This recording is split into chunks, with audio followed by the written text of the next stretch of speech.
আজকে রান্নাঘরের এক কোণা পরিষ্কার করে গুছিয়ে নিলাম। সকালে নাস্তা শেষ করে দুপুরে রান্না বান্না করলাম। বিকালে মা মেয়ে মিলে খুব মজার মোগলাই পরোটা তৈরি করলাম। এই সব কিছু থাকবে আমার আজকের ভিডিওতে। আশা করছি পুরোটা ভিডিও জুড়ে আপনারা আমার সাথেই থাকবেন। আসসালামু আলাইকুম। কাছে এবং দূরে, দেশ এবং দেশের বাহিরে যে যেখান থেকে আমার আজকের ভিডিওটি দেখছেন, আশা করছি আল্লাহর রহমতে সবাই ভালো আছেন। আলহামদুলিল্লাহ, আমরাও ভালো আছি। আজ কিন্তু একদম সকাল থেকে ভিডিওটা শুরু করলাম। এখন ভোর 6:30 বাজে। মেয়েকে কলেজে নিয়ে যাচ্ছি। ওই যে ওকে নামিয়ে দিলাম। ও কলেজের গেটে ঢুকে গেলেই আমি তারপরে বাসার দিকে রওনা দিব। মেয়েকে যখন কলেজে নামাতে যাই তখন প্রচণ্ড জ্যামে পড়ি। আসার সময় রোড একটু ফাঁকা থাকে, কারণ ওই সময়টা হচ্ছে অফিস টাইম। সবাই অফিসের দিকে যায়, বাসার দিকে সবাই কম আসে। আমি যেহেতু বাসার দিকে আসছি, রোডটা অনেক ফাঁকা ছিল, তো বাসায় চলে আসছি। আর আমার প্রতিদিনেরই কাজ, সকালে ঘুম থেকে উঠি বা যেখানেই থাকি না কেন, গাছগুলোতে একটু পানি দিতে হয়। আল্লাহ তাআলার কি সুন্দর সৃষ্টি। পৃথিবীর এক প্রান্তে গরম আর এক প্রান্তে ঠান্ডা। আমরা এখানে গরমে অস্থির হয়ে গিয়েছি। আবার দেখা যাচ্ছে কোনো কোনো দেশে এখনও তারা কোট, জ্যাকেট, কম্বল এগুলো গায়ে দিচ্ছে। দুবাইতে এখন প্রচণ্ড গরম পড়ে গিয়েছে। আর গাছপালা কোনো কিছুই বেঁচে থাকবে না, সবই মারা যাবে। যতদিন আর কি হায়াত আছে ততদিন গাছগুলো বেঁচে থাকবে, তারপরে গাছগুলো সব মরে যাবে। যতটুকু পারছি পানি দিয়ে বাঁচিয়ে রাখার চেষ্টা করছি। একটা মাস প্রায় অনেক আরাম করলাম। সকালে উঠতে হয়নি, মেয়ের কলেজ বন্ধ ছিল, ওইরকম করে টেনশন ছিল না। এখন আবার আগের নিয়মে ফিরে এসেছি, মেয়েকে কলেজে নিতে হচ্ছে। তো সেই জন্য আমাকে খুব সকাল সকাল ঘুম থেকে উঠতে হচ্ছে। আর যদি একটু সকাল সকাল ঘুম থেকে ওঠা যায় না, তাহলে সংসারের কাজগুলো গুছিয়ে এবং তাড়াতাড়িও করা যায়। আমি সবসময় চেষ্টা করি সকালেই কিছু কাজ করে রাখতে, কিন্তু প্রতিদিন সেটা করতে পারি না। মাঝে মধ্যে অলসতার কারণেও কিন্তু ইচ্ছে করে না কাজ করি। এখন তো আবার মেয়েকে রেডি করে কলেজে পাঠাতে হচ্ছে, যার কারণে আমার অনেক সকাল সকাল উঠতে হচ্ছে। তারপরে আপনাদের ভাইয়াকে অফিসে পাঠাতে হয়, তাই এখন আমাকে একদম সকাল সকাল উঠতে হচ্ছে। এই যে সকালে উঠে বেশ কিছু নাস্তা রেডি করে নিলাম, মানে রাতের জন্য, 2 দিনের জন্য আর কি রুটি বানিয়ে নিলাম। আর সকালে আমি অফ ক্যামেরায় নিজে নাস্তাটাও করে নিয়েছি। এখন দুপুরে রান্না বান্না করব। আর এত গরম পড়েছে, রান্নাঘরে কিন্তু একদম থাকতে ইচ্ছা করে না আমার সেন্ট্রাল এসির বাসা, তারপরেও কিন্তু দাঁড়িয়ে অনেকক্ষণ রান্না বান্না করতে হয়। আর যতই আপনার এসির মধ্যে দাঁড়িয়ে রান্না বান্না করেন না কেন, আপনার কিন্তু একটু কষ্ট হবেই, গরম লাগবেই। আর আমার বেশিক্ষণ দাঁড়িয়ে থাকলে পায়ে অনেক ব্যথা হয়। সেজন্য আর কি রান্নাঘরে যত কম আসা যায় আমার কাছে মনে হয় ততই ভালো।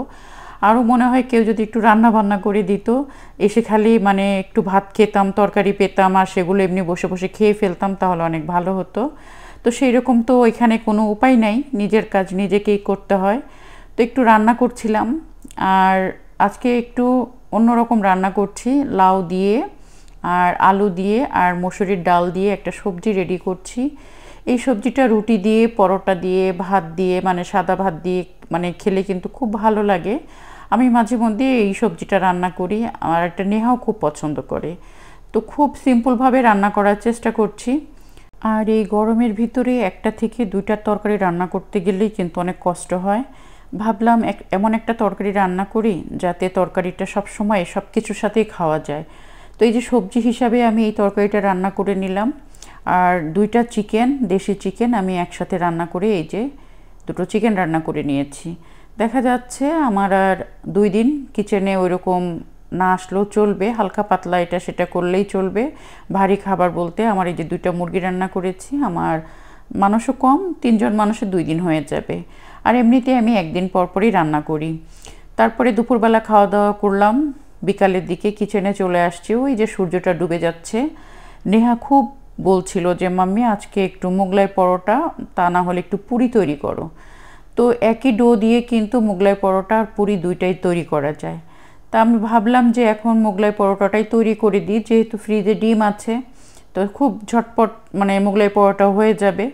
আর যদি পুরি বানাতে যাই তাহলে এখন আমাকে আবার ডাল সিদ্ধ করে সেটাকে আবার প্রসেসিং করতে হবে, বা আলু পুরি করলেও আমাকে আলুটাকে এখন সিদ্ধ করতে হবে। তো শর্টকাটটা আমার কাছে মনে হলো ডিম দিয়ে আমি মোগলাই পরোটা তৈরি করি। এটা খেতে অনেক বেশি মজা লাগবে। আর অনেক দিন ধরেই মোগলাই পরোটা খাওয়া হচ্ছে না। এই ঈদ গেল, রোজা গেল, বিকালের নাস্তা কিন্তু আমি খুবই কম হাতে মানে তৈরি করে খাওয়াই।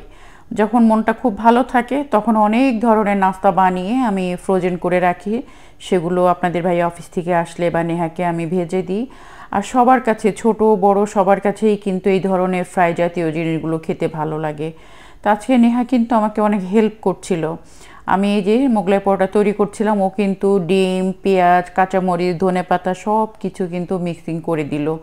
তারপরে আমি আটাটা ময়ান দিয়ে রেখেছিলাম, সেই আটাটা আবার লাস্টে দিয়ে ও কিন্তু আমাকে একটু আবার ছেনে দিল যে নাও তোমার আটাটা আমি করে দিচ্ছি। রুটিটা সে মানে বেলে দিচ্ছিল, আমি বললাম তুমি এত কাজ করতে পারবা না, এগুলো খালি চোখে দেখো, দেখলে তুমি শিখে যাবা, তুমি তো এগুলো পারো না। সে দাঁড়িয়ে দাঁড়িয়ে দেখছিল, কড়াইতে তেল দিল, কতটুকু তেল দিতে হবে, এই কাজগুলো কিন্তু আমার নেহাই করলো। আসলে মাকে যখন দেখে বাচ্চারা তখন কিন্তু অনেক কিছুই শেখে। আমার বড় মেয়ে যে এখন কানাডাতে থাকে, ওকে কিন্তু আমি কখনোই কিচেনে আসতে দিইনি, ইভেন আমি নেহাকেও কিন্তু দেই না। ওরা যখন আসে আমি কিছু কাজ করলে ওরা দেখে, দেখে দেখে ওরা শেখে। বিকালে নাস্তা সবাই মিলে একসাথে করলাম। তারপরে সবাই যখন নিজেদের কাজে ব্যস্ত হয়ে পড়েছিল, আপনাদের ভাইয়া অফিস থেকে এসছে, সে খাওয়া দাওয়া করে সে শুয়ে পড়েছে। নেহা তার মতো সে লেখাপড়া করছে তার রুমে বসে, আমি কিচেনে চলে আসছি, আমার যেই কাজ সেই কাজ করছি। আজকে যেহেতু সারাদিন অনেক রান্না বান্না করেছি, গ্যাসের চুলাটা কিন্তু অনেক নোংরা হয়ে গিয়েছিল। ভাবছিলাম যে একটু সুযোগ সুবিধা মানে সময় পেলেই আমি আজকে ক্লিনিংয়ের কাজ করব, রান্নাঘরটা একটু নিজের হাতে পরিষ্কার করে মুছবো, গুছাবো।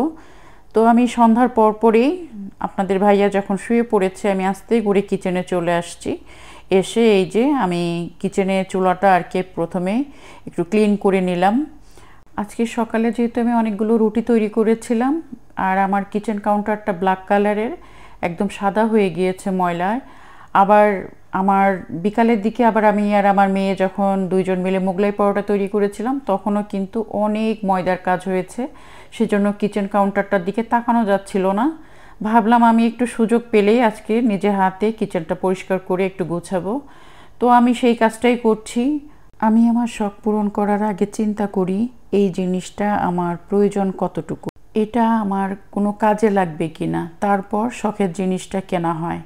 তা না হলে কোনো জিনিস ভালো লাগলো, টাকা খরচ করে সেই জিনিসটা আমি কখনো কিনি না।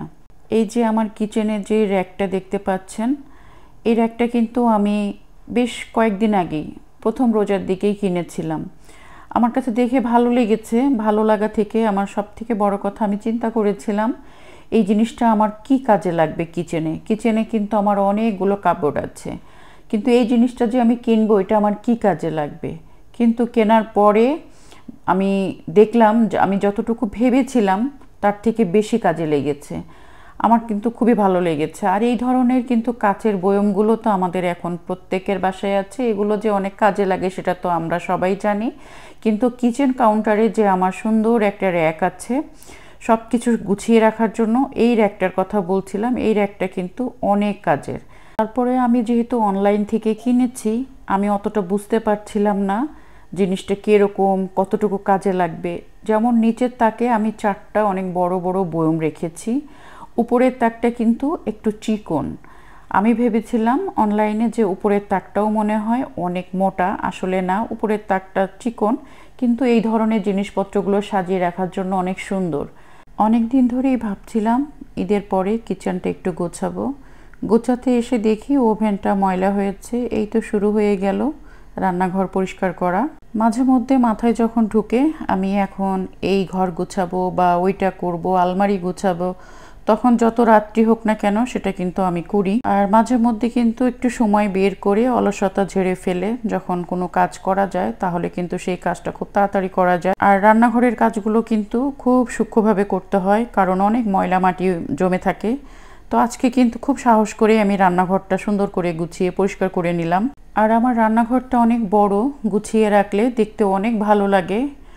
আমার কিচেনটা যেহেতু অনেক বড়, কিচেনে অনেকগুলো কাপবোর্ড আছে, অনেক কিছুই আমার কাপবোর্ডের ভিতরে রেখে দিলে সেগুলো বাহির থেকে দেখা যায় না, সেই জন্য কিচেনটায় বেশি ভালো লাগে।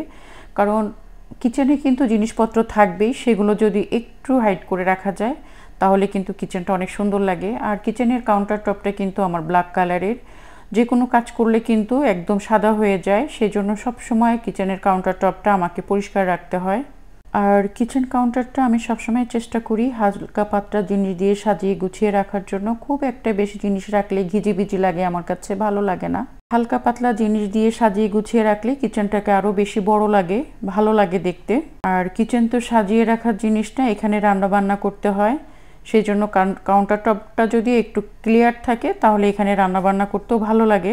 ইদানিং মেয়ের কলেজ খুলে গিয়েছে, আপনাদের ভাইয়ার অফিস তো চলছেই, সব কিছু মিলিয়ে আমি অনেক ব্যস্ত থাকি। তাছাড়া নেহাকে ইউনিভার্সিটিতে ভর্তি করতে হবে, সেটা নিয়েও কিন্তু অনেক দৌড়াদৌড়ির মধ্যে আছি। আমি অনেক প্রিয় আপু ভাইয়াদের কমেন্টের ঠিকমতো রিপ্লাই দিতে পারছি না, তারপরও মাঝে মধ্যে চেষ্টা করি একটু ভিন্ন রকম কোশ্চেনের অ্যান্সারগুলো দেওয়ার জন্য। যেমন মানে ইউকে থেকে একজন আপু আমাকে কমেন্ট করেন সবসময় সুন্দর সুন্দর। আপু আমাকে জিজ্ঞেস করেছেন যে আপু ভাইয়া কী কাজ করে।